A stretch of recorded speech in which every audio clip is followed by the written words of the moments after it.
Yeshua is transfigured on the mountain. There are three parallel gospels.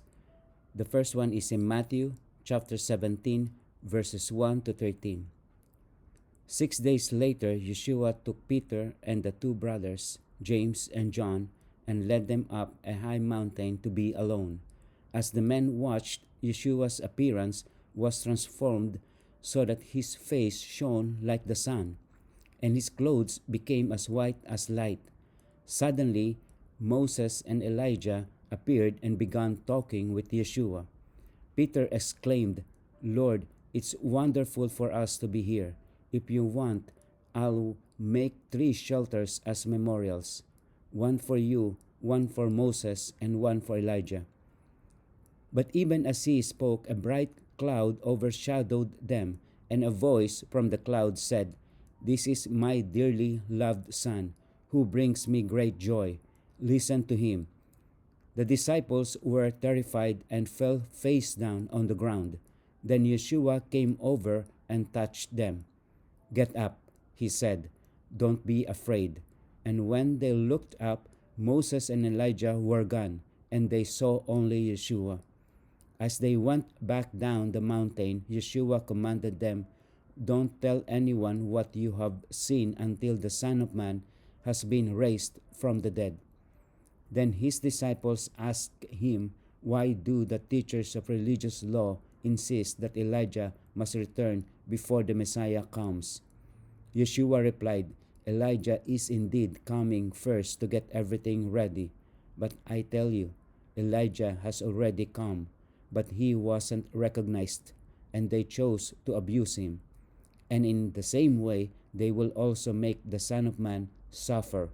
Then the disciples realized he was talking about John the Baptist. The second parallel is in Mark chapter 9, verses 2 to 13. 6 days later, Yeshua took Peter, James, and John and led them up a high mountain to be alone. As the men watched, Yeshua's appearance was transformed, and his clothes became dazzling white, far whiter than any earthly bleach could ever make them. Then Elijah and Moses appeared and began talking with Yeshua. Peter exclaimed, "Rabbi, it's wonderful for us to be here. Let's make 3 shelters as memorials, one for you, one for Moses, and one for Elijah." He said this because he didn't really know what else to say, for they were all terrified.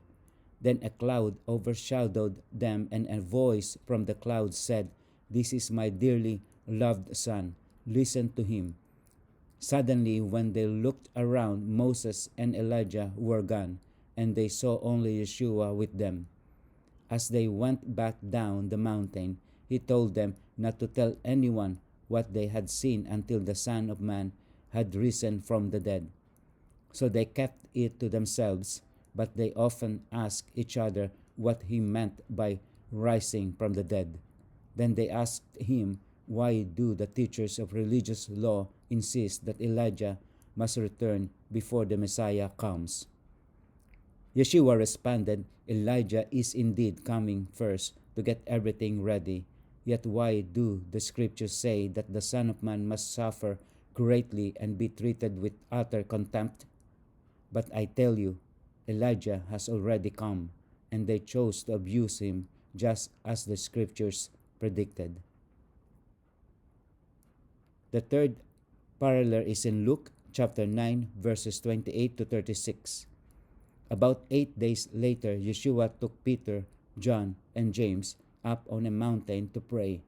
And as he was praying, the appearance of his face was transformed, and his clothes became dazzling white.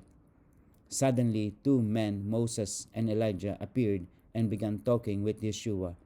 They were glorious to see, and they were speaking about his exodus from this world, which was about to be fulfilled in Jerusalem. Peter and the others had fallen asleep.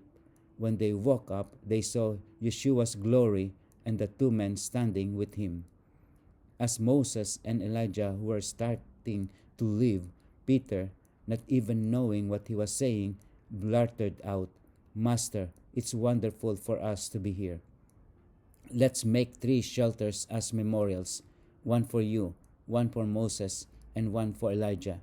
But even as he was saying this, a cloud overshadowed them, and terror gripped them as the cloud covered them. Then a voice from the cloud said, "This is my son, my chosen one. Listen to him." When the voice finished, Yeshua was there alone. They didn't tell anyone at that time what they had seen.